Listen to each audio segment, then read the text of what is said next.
Greetings, acolytes of the Eternal Empire, and students of our vast archives. Welcome back. I have been expecting you. Recently, we have been covering various entities, such as the Null, and various other beings, such as the Bedlam spirits.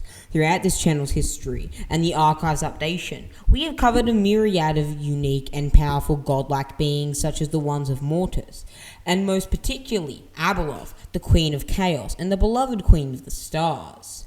Abeloth was an ancient dark-side immortal entity who was a very virgin in the Force itself, after being an original mortal who was a servant and mother to the ones of Mortis, being the father, the daughter, and the son, the embodiments of both the light, the dark, and the one to keep it in balance. Abeloth drank from the font of power and bathed in the pool of knowledge in order to satiate her fear that she would lose her two children.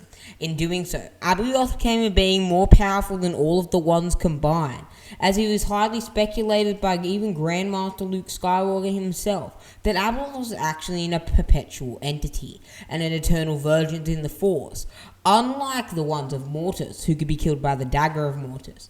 Luke Skywalker made it one of the primary objectives of the new Jedi Order in his new era in Legends continuity to find and retrieve the dagger of Mortis from Mortis, which had been recently obliterated from the galaxy multiple decades prior by Luke's own father in Anakin Skywalker.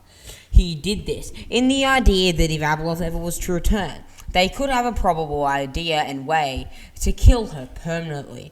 However, what if I was to tell you, this was not the only dark side entity that rivaled the power of the Ones, and perhaps even exceeded that of Abeloth.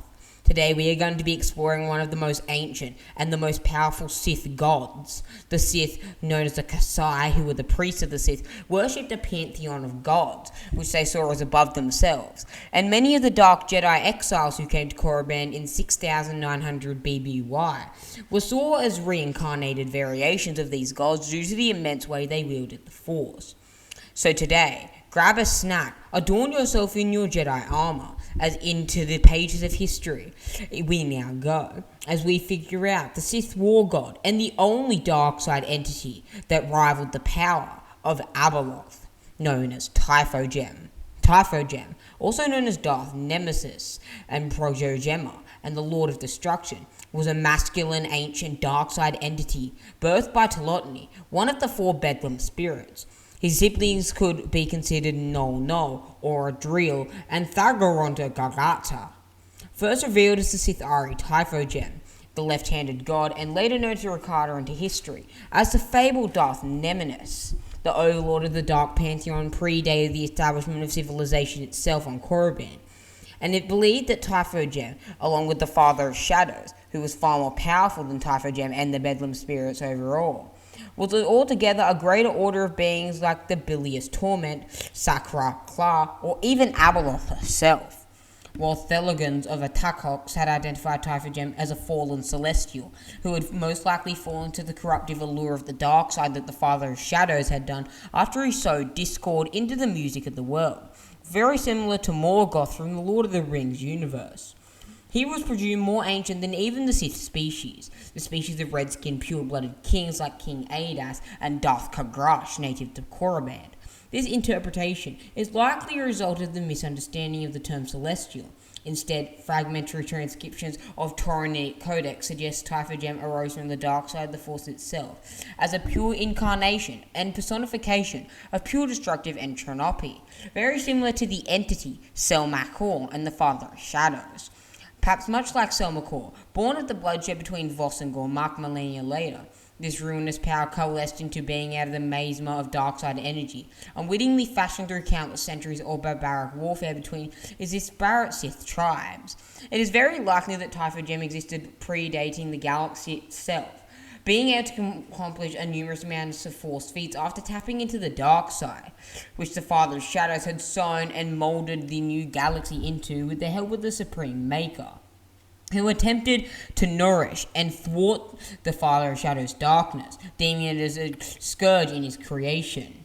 The Sith simultaneously empowered and drew strength from his evil will, and as Odin Nah gleaned from the 100,000-year-old dark holocron of this entity, which devastated much of his native power to nourish the Sith's reconduit knowledge.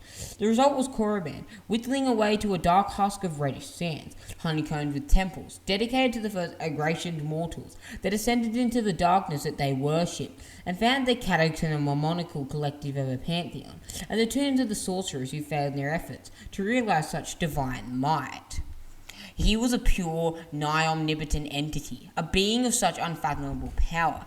I would personally compare him to Tartarus from Greek mythology, or possibly Kronos, if you believe that he is weaker than many make him out believe.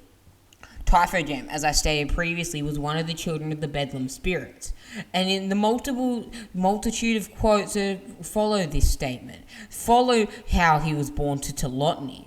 Telotny cruelly despised him, for he hated all things that were not of great beauty, though she was jealous of all that were. True to Dandasign's plan, Typhogem spurned its mother.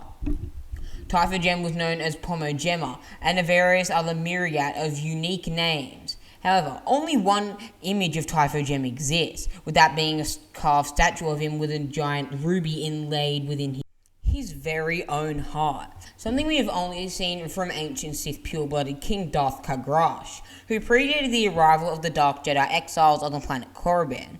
The following quote from Supernatural Encounters describes Typhogem known as Protogema. In time, the Thriller was split by a civil war that degenerated into two groups, the Mimbaina and the Kaori tribes. Typhogem devolved into Progema, a third-rate demon god whose temple was seldom visited in later days, save for those who needed healing, for the tribes had grown to fear and hate Promogema. Typhogem even engineered the Yevantha, which something is multiple Star Wars fans are unfamiliar with, but the Supernatural Encounters nerds in the audience, this is for you.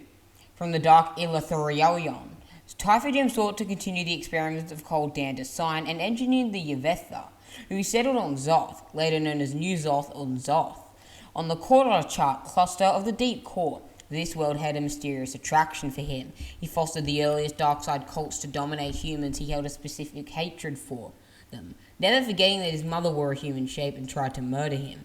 He was worshipped amongst the Ganathongoya, a floating telepod race who in the early days could petrify their opponents with but their stare. Lotek, a powerful being, served no one but Typhogem, attributing to his immense power, as stated in the following quote. Besides the other grotesques and abominations crept into the universe at this time, the horrid Xanthothepo, who presides the Temple of Shadows in the frozen reaches of Dim Yungar, the three-headed Tanakath, the giant guardians of the vast, dismal chambers of the citadel of Karankor, the faceless and slippery Athagania, known as the Eater of Stars and Destroyer of Worlds, now imprisoned on the frozen Plawal, the ghostly and Isurian void horror, flowing and flapping on in the black aether, fearsome Lotek, the terror from beyond, who serve naught but Typhon, and others too foul to enumerate. Lotek was even capable to ravage cities single-handedly, purely through his overwhelming power. The entrance to the city was hidden beneath the statue of Onari, a clever ruse as the Stenniks would not think to desecrate the idol of one whom their king still revered. In the event that Stenniks discovered them, however, a crystal matrix in the crystal control room in the underground city had been constructed for such an event. It powered the above-ground city, and if triggered, would destroy the city on the surface and the invaders with them. This never came to pass, although Lotek ravaged the city's countryside in search of them. Content that his Steloians could no longer prove a threat, Lotek propelled himself through the stars in search of other prey. The hidden Steloians never saw the surface of their world again, as it is for this reason Lotek is called the Terror from the Beyond. For the fear he inspired caused the Steloians to choose a life underground, where their descendants yet remain, avoiding all outsiders. Typhogem was so powerful, he even destroyed Wutsek, the ancient force demon who we have covered before here on the channel, an ancient celestial when he channeled the power of the Gem of Fury. Wutsek was no mere acolyte either, he was a celestial, a being more powerful than the Ones and on par with a being such as Null Null, who had the capacity to devour the entire galaxy if he chose to. Wutsek helped in the creation of the universe itself, helping the Supreme Maker in supernatural encounters in order to create the very fabric of time and space itself. As we can see in the following quote, Typhogem absolutely decimated Wutsek. With outstretched wings, Typhogem threw back his tentacled head and raised his hand to unleash waves of searing energy, channeled through the Gem of Fury. Death-dealing bolts of electric current pounded upon the interlinked globes that formed Wootsek's body, and before the eyes of the amassed armies of Dark Elethorion, the celestial that was Wootsek shrieked in anguish as his glowing globus became opaque, until finally they disintegrated in smoke and ash. It was even said that Proto-Gemma could give healing abilities and bestow them upon his subjects. This Proto-Gemma was a minor god, but one who was supposed to have been able to give his priest the ability to perform miraculous feats, healing the sick and stuff like that. Of course, half the Mimbanian gods were supposed to be capable of miracles. Nobody wants his neighbour's god to have a bigger reputation than his own. But with Proto-Gemma, these legends could hold some truth. The Kyber crystal would be the basis for these stories. Even in death, Typhogem's final screen shattered the moons around him while fighting the Bedlam spirits, and this was ultimately how he met his end. Typhogem would neither flee nor give in to the forces tearing at him, but instead strove toward Taurus Horus, intent on his destruction. Yet his body was not as strong as his will, and began to pull apart his membranous wings and limbs. At last, he let out a final agonizing wail that shattered the neighboring moons. Typhogem's body splintered into pieces, which stiffened in petrification before being sucked into null inversion, where parts of him were hurled into odd regions of the galaxy, where they lie for this day.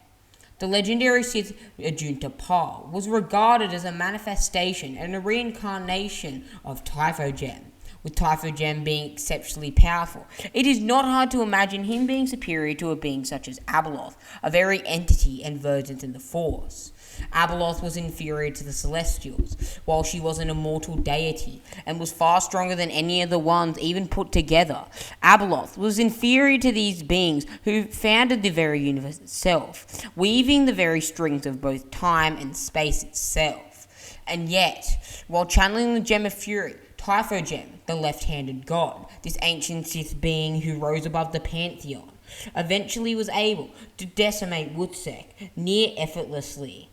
Typhogem had truly ascended beyond a rank higher than Abeloth, or any being we have ever seen in Star Wars canon put together, as he lived and fought against the Bedlam spirits. It is very highly he was nigh omnipotent, and was not, while equal to the Bedlam spirits, would have gotten at least close, being one of their offspring, and the brother of Null, another accursed dark side entity. He certainly would have been able to impart his mark across the Bedlam spirits. It is important to know the Bedlam spirits were rather childish and enjoyed messing with one another like rogue children, roughly like 5-year-olds playing at daycare. However, when faced with Typhogem, they refused to encounter him out of fear of what he might do. Well, my friends, what did you think of this breakdown covering the left-handed god, this ancient deity of pure, unprecedented power that ended up absolutely being a threat to the entire galaxy and almost killed Horus, one of the 4 Bedlam spirits, omnipotent entities that govern the very regions of matter and space? Farewell, my acolytes. I'll see you in a galaxy far, far away. And remember, kneel before the dragon of Zakul.